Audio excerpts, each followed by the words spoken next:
So I'm over in Moscow. I'm waiting to do this interview. It gets out that we're doing it. And I'm immediately denounced by this guy called Boris Johnson, who was for a short time the prime minister of Great Britain.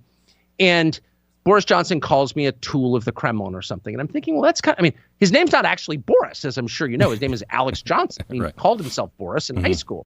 So the guy who calls himself Boris is accusing me? So I was annoyed. So I put in a request for an interview with Boris Johnson, as I have many times, because he's constantly denouncing me as a tool of the Kremlin.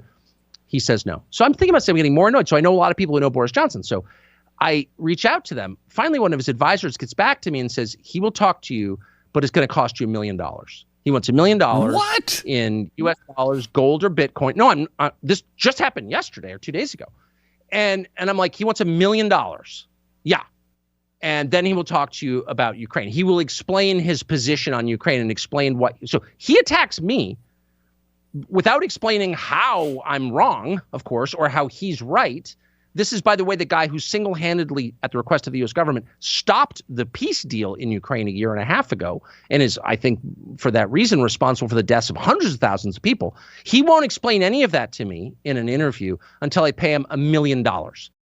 And I said to the guy, I just interviewed Vladimir Putin. I'm not defending Putin, but Putin didn't ask for $1 million.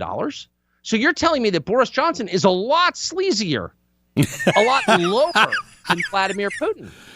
Okay. Which is true. Yeah. So this whole thing is a freaking shakedown. Why $60 billion? I mean, I could get boring on this because I've learned a lot about it. But $60 billion is not going to allow Ukraine to prevail over Russia. No honest person thinks that's going to work. This is a money laundering operation. A lot of the people involved in it are making money from it. And if you're making money off a war, you can deal with God on that, because that's really immoral. Like, that's actually really, really wrong. And a lot of people are, including Boris Johnson.